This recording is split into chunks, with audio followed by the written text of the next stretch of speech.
मन में उठ रहे सवालों को कैसे शांत करें, बेचैनी को कैसे शांत करें। इस कहानी में मैं आपको 4 ऐसी आदतों के बारे में बताने वाला हूं जिसे आप अपने जीवन में अपनाकर एक अच्छी जिंदगी जी सकते हैं और अच्छे कामों में अपना जीवन व्यतीत कर सकते हैं। अगर आप इस कहानी को शुरू से लेकर अंत तक सुन लेते हैं तो यहाँ पर बताई गई यह 4 आदतें आपकी पूरी जिंदगी को बदल सकते हैं, जो कि है: दूसरों के मन को पढ़ना छोड़ दो। ये सोचना कि असफल हो गए हो तो लोग हंसेंगे। समय को काटना छोड़ दो। यह सोचना छोड़ दो कि मुझसे बड़े बड़े लोग नहीं कर पाए तो मैं कैसे कर पाऊंगा। अगर आप इन 4 आदतों को अपने जीवन में अपना लेते हैं तो फिर आप अपने जीवन को एक खुशहाल जिंदगी में बदल देंगे और फिर आपका मन कभी भी बेचैन नहीं होगा, ना ही उदास रहेगी और ना ही बेफिजूल के कामों में व्यस्त रहेगा। ये 4 आदतें छोड़ दो, मन हमेशा शांत रहेगा। एक बार किसी राज्य का राजकुमार महात्मा बुद्ध के पास आता है और वह महात्मा बुद्ध से कहता है, आप हमेशा कहते रहते हैं कि ध्यान करो, ध्यान करो, लेकिन मेरे लिए ध्यान करना तो दूर की बात है। मैं कुछ समय के लिए अपनी आंखें बंद करके शांति से भी नहीं बैठ पाता हूं। मेरा मन इतना बेचैन है कि यह हर समय कुछ ना कुछ सोचता रहता है। मैं जब भी ध्यान करने बैठता हूं तो मेरे अंदर विचारों का तूफान आने लगता है। लोगों के बारे में सोचकर, अपने जीवन की बीती घटनाओं के बारे में और अपने भविष्य के बारे में, और ऐसे ही ना जाने कितने सारे अजीबोगरीब विचार लगातार मेरे मन में आते रहते हैं। मैं इन्हें रोकने की बहुत कोशिश करता हूं, लेकिन जब मैं इन्हें रोकने में असफल हो जाता हूं तो मैं ध्यान को तोड़कर बैठ जाता हूं। इतनी बातें कहने के बाद वह महात्मा बुद्ध की ओर देखता है और कहता है, बुद्ध, आप मेरी इस समस्या का कोई समाधान बताएं। बुद्ध ने कहा, मैं क्या समाधान बता सकता हूं, सोचो, तुम्हारा ही मन है, लेकिन यह तुम्हें कुछ देर तक आंख बंद करके बैठने भी नहीं देता है। कितना आजाद कर रखा है तुमने इसे। राजकुमार ने कहा, बुद्ध, मैंने बहुत सोचा, लेकिन मुझे अपनी इस समस्या का कोई समाधान समझ नहीं मिला, इसलिए मैं आपकी शरण में आया हूं। अब आप ही कोई रास्ता दिखाएं। बुद्ध ने कुछ देर तक राजकुमार के चेहरे की तरफ बड़े ध्यान से देखा और फिर कहा, ठीक है, तुम ये 4 आदतें छोड़ दो और फिर तुम्हारा मन लगने लगेगा। राजकुमार पूरे ध्यान लगाकर बुद्ध की बातें सुनने लगा। बुद्ध ने कहा, पहली आदत, दूसरों के मन को पढ़ना छोड़ दो। तुम और तुम्हारे जैसे ज्यादातर लोग यही गलती कर रहे हैं कि वो दूसरों की मन की बातों को पढ़ने का प्रयास कर रहे हैं कि अच्छा, सामने वाला मेरे बारे में ऐसा सोच रहा है, और यही एक आदत तुम्हें सबसे ज्यादा बेचैन और परेशान कर रही है। ज्यादातर उत्सवों पर लोग दूसरों के मन की बातों को गलत और नकारात्मक तरीके से ही पढ़ते हैं। जैसे कि लोग अक्सर सोचते हैं कि दूसरे लोग उनकी तरक्की से जलते हैं, उसे नीचा दिखाना चाहते हैं, उसे पसंद नहीं करते, उसकी मदद नहीं करना चाहते, और ऐसी ही न जाने कितनी सारी नकारात्मक बातें ये लोग दूसरों के प्रति अपने अंदर बैठा लेते हैं। फिर उनके बारे में ही सोचते रहते हैं, उनसे बदला लेने के तरीके सोचते रहते हैं, उन्हें नीचा दिखाने के मौके ढूंढते रहते हैं, और दूसरों के प्रति यही नकारात्मक सोच इन्हें दुखी करती है, और फिर ये लोग बेचैनी महसूस करते हैं। इसलिए दूसरे लोग क्या सोच रहे हैं, इसका अनुमान लगाना बंद करो। दूसरे लोगों के विचारों को पढ़ने की कोशिश करना बंद करो। अगर पढ़ना ही है तो खुद के विचारों को पढ़ना शुरू करो कि तुम्हारे अंदर क्या चल रहा है। कहीं तुम नकारात्मक सोच, शिकायत या बुराई करने जैसी आदतों के शिकार तो नहीं हो रहे हो। बुद्ध ने कहा, दूसरी आदत ये सोचना कि असफल हो गए हो तो लोग हंसेंगे। हंसने दो। लोगों को असफलता पर हंसना तो लोगों का धर्म है, क्योंकि अगर तुम सफल हो जाते तो यही तो वो लोग हैं जो तुम्हारी तारीफ करते, तुम्हें सम्मान देते, तुम पर गर्व करते। अगर तुम अपनी सफल होने पर दूसरों से तारीफ की उम्मीद करते हो तो अपनी असफलता पर उनके हंसने से तुम्हें दुखी नहीं होना चाहिए। और समस्या ही यही है कि हम इंसान असफलता को बुरा मानते हैं, जबकि असफल होना सफल होने से भी ज्यादा जरूरी है।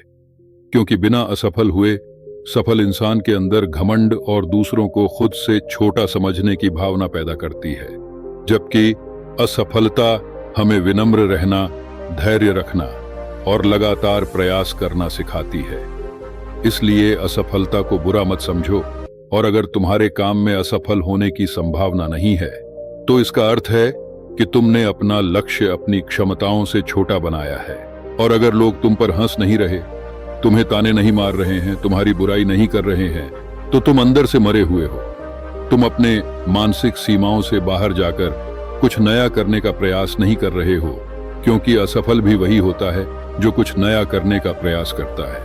और एक बात हमेशा याद रखना, अगर तुम्हारे अंदर असफल होने का साहस नहीं है तो तुम कभी भी बड़ा लक्ष्य हासिल नहीं कर सकते जो तुम करना चाहते हो। इसलिए असफल होने और लोगों के हंसने से डरना बंद कर दो। बुद्ध ने आगे कहा, तीसरी आदत, समय को काटना छोड़ दो। लोगों को लगता है कि वो समय को काट रहे हैं, लेकिन असल में समय हर बार उन्हें काट रहा है।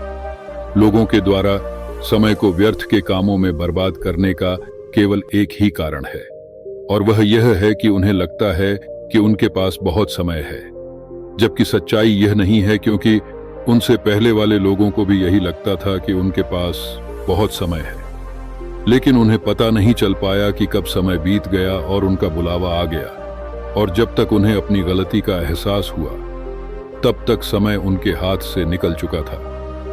बस पश्चाताप रह गया था कि सारा जीवन व्यर्थ के कामों में बर्बाद कर दिया, और फिर वो चले गए इस दुनिया से बिना खुद को जाने, बिना इस जीवन की सच्चाई को समझे। इसलिए जब तक यह जीवन है, इसे अच्छे कामों में लगाओ। खुद को जानने में, दूसरों की मदद करने में, लोगों को सही राह दिखाने में, मानवता के कल्याण में। समय को बर्बाद करने से आज तक किसी को खुशी नहीं मिली है।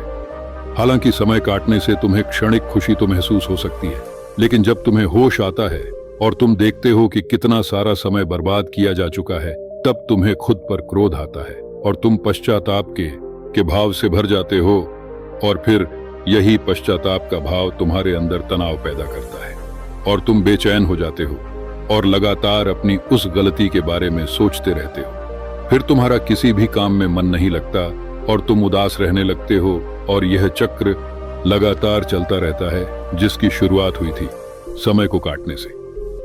इसलिए समय को काटना बंद करो और वो करना शुरू करो जो जरूरी है। बुद्ध ने कहा, चौथी आदत, यह सोचना छोड़ दो कि मुझसे बड़े बड़े लोग नहीं कर पाए तो मैं कैसे कर पाऊंगा। असल में दूसरों से खुद की किसी भी चीज में तुलना करना ही व्यर्थ है। सबकी परिस्थितियां अलग हैं, सबकी सोच अलग है।